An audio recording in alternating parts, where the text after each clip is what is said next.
Come on.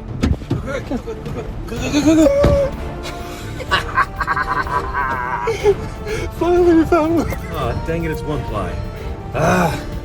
Oh well, no more finger wiping today.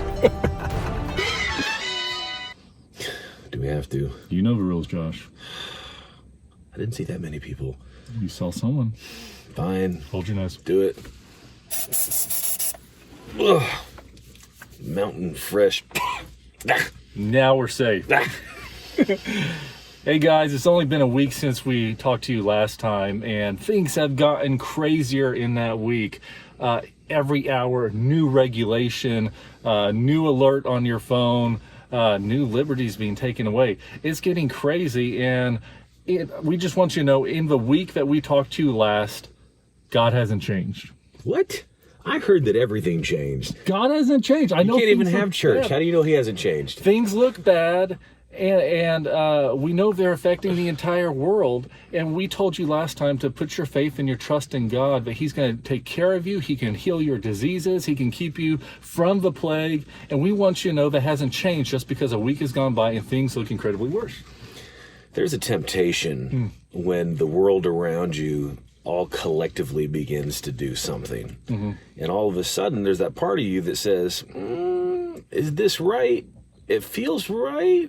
Everybody's saying it's right, but I'm not 100% sure. And we're in these kind of times right now where if you even suggest an alternative or question what's being said with all these different suggestions, you're not just a heretic at this point. They're going to tar and feather you and run you out of town. It's dangerous. You have many people losing their jobs. We understand how everybody's hurting. Hundreds and thousands of people are losing their jobs because you have these essential and non-essential businesses, and the non-essential have to close down. That kind of reminds me a little bit of Nazi Germany.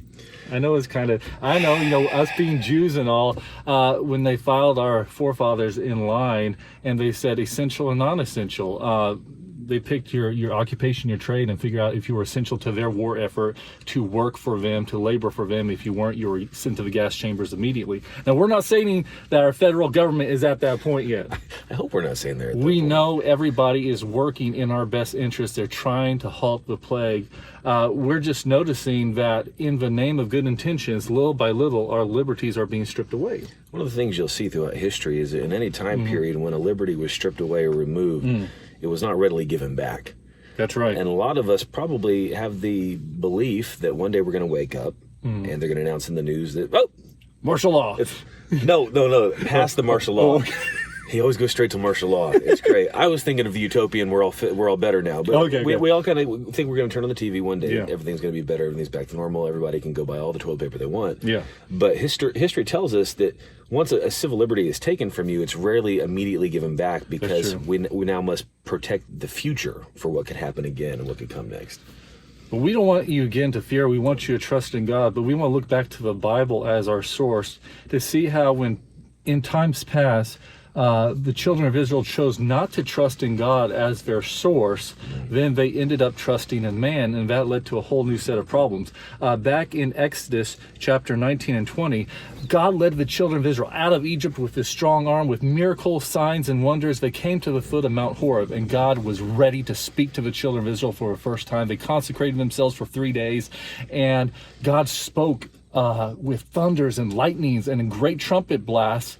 And the children of Israel were terrified when they heard the voice of God. Not only were they terrified, but they demanded that God no longer speak to them and that Moses be the one that he speaks to, and then Moses relay the information to them. That's right. In Exodus 20:19, they said, speak to us yourself and we will listen, but do not have God speak to us or we will die.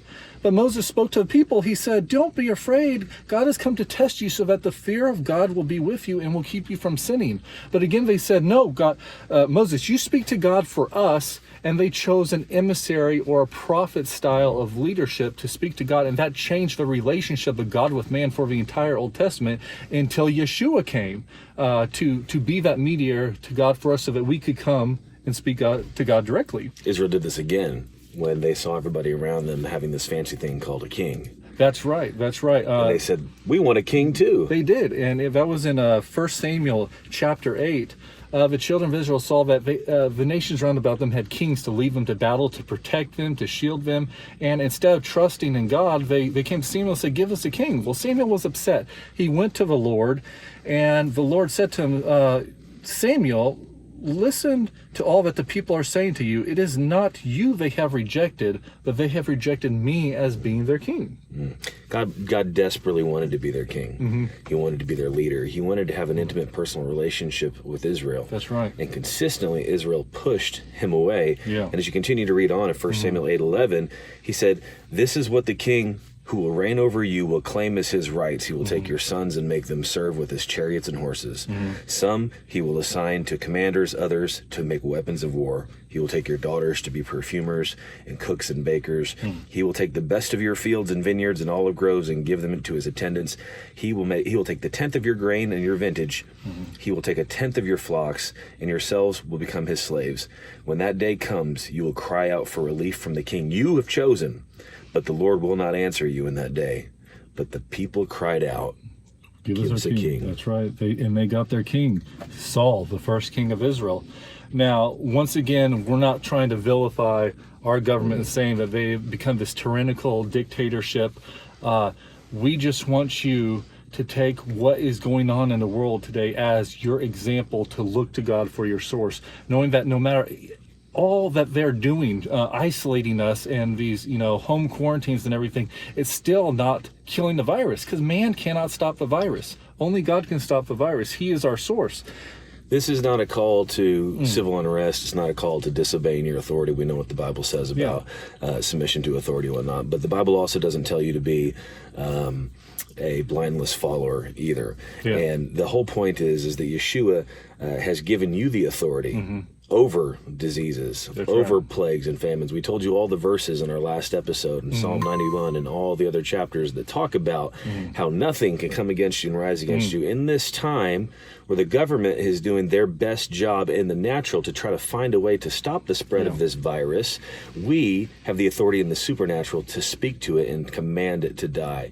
To command it not just to die and to protect your family, but we're talking on a global scale. We don't want it anywhere. That's right. It's time for us as believers to gather together in authority, in unity, and to speak to this and to say in the name of Yeshua, every knee must bow and every tongue must confess. It has a name, COVID-19. COVID-19, you must bow your knee to the name of Yeshua. That's right. You must wither and die and affect no one from this moment forward. This is the call that the Holy Father would send us to do today. So we need to pray for our leaders to make correct decisions, not to make decisions out of fear, and that when this is all past, to return our liberties and our freedoms back to us that have been taken away. We need to pray for our neighbors, those who have lost their jobs, and do whatever we can, even in the natural, to give, to help, to share, to provide for us, and be Yeshua to them, just as He's called us to do. And remember, standing in love is not about being a pushover either. Just like the parable of the unjust judge, when we know what is right, we don't just sit there and take what is wrong. We can stand in love and say, look, I'm not giving in to fear. I'm gonna do these things that I'm being ordered to do, but I'm gonna spread the truth of the good news of Jesus Christ, and that is that this virus has to bow. So we love you guys. We want to continue to encourage you and to be vigilant in prayer, and to be vigilant in your hearts, not to give any leeway to the enemy, because when you function in fear, that creates an open door in your life for the enemy to afflict you, steal, kill, and destroy you. And Galatians 5:1 says, it is for freedom that He has set us free. And to stand firm and be not entangled again in the yoke of bondage. We're not saying, oh, that's a great sin that you have committed. No, that is for you to stand firm in faith, knowing that your God loves you, that He has your best interests at heart, that He has given you authority over all works of the enemy, that includes sickness, and He has your best interests at heart. Things are turning around for you. Good things are happening. We just got to expect it and believe it, don't we, Josh? And stop rummaging through gas stations taking I have a receipt for this. Okay, that was just to make you laugh. I didn't steal. We were pretending. Don't turn me in. No toilet paper was stolen in the Nothing. making of this video. Good friends with that gas station. I pay them cash money every time for everything. Thank you, guys. Join us next time? I hope so. Yeah. Unless we get non-essential on our program and then cut off. Is it too soon to make that joke? I'm sorry.